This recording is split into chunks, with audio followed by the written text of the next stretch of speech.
Ravi shines YouTube channel వీక్షకులకు స్వాగతం సుస్వాగతం. ఈరోజు మనం తమిళ చలనచిత్ర విలక్షణ నటులు ఎంఆర్ రాధా గారి గురించి తెలుసుకుందాం. క్షణికావేశం మనిషిని ఎలా తయారు చేస్తుందనే దానికి ఉదాహరణ ఒకనాటి తమిళ నటుడు ఎంఆర్ రాధా జీవితం. ఆయన పూర్తి పేరు మద్రాస్ రాజగోపాలన్ రాధాకృష్ణన్. కానీ ఆయన పాపులర్ అయ్యింది ఎంఆర్ రాధాగానే. ఈ తరం వారికి ఎంఆర్ రాధా అంటే ఎవరనేది వెంటనే తెలియకపోవచ్చు. వారికి పరిచయం చేయాల్సి వస్తే ఒకనాటి తెలుగు తమిళ సినిమాలలో హీరోయిన్ రాధికా శరత్ కుమార్ తండ్రి, కొత్తగా సినీ రంగంలో స్థిరపడుతున్నటువంటి వరలక్ష్మి శరత్ కుమార్ తాత అంటూ పరిచయం చేయాలి. ఎంఆర్ రాధా అందమైన హీరో కాదు, వికారంగా కనిపించే విలను కాదు. కానీ చిత్రమైన రూపం, విరుపు డైలాగులతో మెప్పించే నేర్పు, శారీరక కదలికతో విచిత్రమైన భావం సృష్టించగలిగిన నటుడు. ఆయనతో కలిసి సీన్స్ చేయడానికి శివాజీ గణేశన్ వంటి మేటి నటుడే కొంచెం జంకేవారు. ఎప్పుడు ఎటువంటి చిన్న మూమెంట్ ఇచ్చి పక్కనున్న నటుడిని తేల్చి పారేస్తాడో పసికట్టలేం. అందుకే రిహార్సల్స్ చేసినట్టే చేయమనండి ఎంఆర్ని అని దర్శకులను అడిగేవారట శివాజీ గారు అనేసి ఒక సందర్భంలో చెప్పుకొచ్చారు. ఆవేశం ఎంఆర్ రాధా సహజ గుణమేమో. 5 ఏళ్ల వయసులో తల్లి ఆహారం పెడుతూ తన అన్నకు 2 ఎండు చేపలు వేసి తనకు 1 చేపతో సరిపెట్టుకోమని చెప్పేసరికి కోపం వచ్చి ఇల్లు వదిలి బయటకు వచ్చేశాడు. ఒక నాటకాల కంపెనీలో బాలనటుడయ్యాడు. బాల్యంలోనే నాస్తికుడయ్యాడు. కానీ ఆయనకు బ్రాహ్మణులంటే ద్వేషం.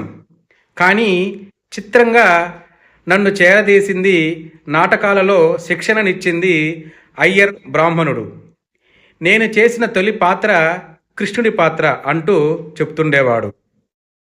నాటక రంగం నుండి సినీ రంగానికి వచ్చిన వైఫల్యాలు ఎదురై తిరిగి స్టేజ్ మీదికి వెళ్ళాడు. తమిళ ఎంఆర్ రాధా అనగానే తెలుగు నటుడు నాగభూషణం గుర్తుకు వస్తాడు. తమిళంలో ఎంఆర్ చేసిన రక్త కన్నీరు నాటకాన్ని తెలుగులో నాగభూషణం ప్రదర్శించి పేరు సంపాదించుకున్నాడు.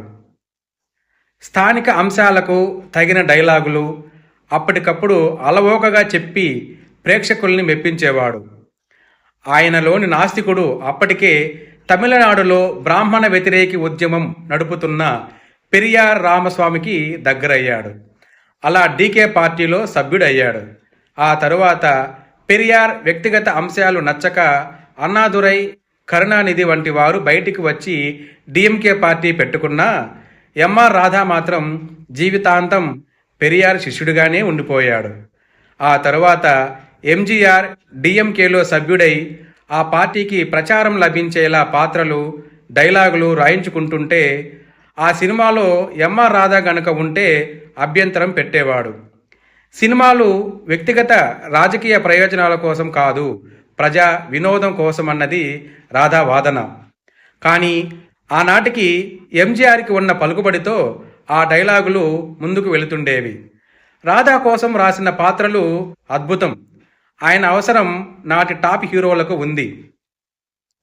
తన నాస్తికత్వం, బ్రాహ్మణ ద్వేషం ఎంఆర్ సినిమాలో చూడడం వివాదాలకు గురయ్యాయి. సినిమాల నిషేధం, సెన్సార్ సమస్యలు తప్పలేదు. ఎంజీఆర్, ఎంఆర్లు ఇద్దరూ స్టేజ్ మీద ఉన్నారంటే మిగిలిన సిబ్బందికి టెన్షన్గా ఉండేది.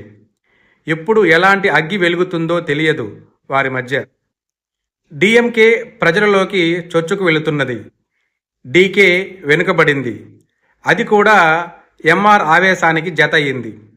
ఆ ఆవేశమో లేక మరో ఏ విషయమో ఏదైనా మనసులో ఉందో తెలియదు. కానీ 1967 జనవరి 12 ఎంజీఆర్ ఇంటికి నిర్మాత వాసు వెంట వెళ్లడంతో ఎంఆర్ రాధా చివరి రోజులు మొదలయ్యాయి.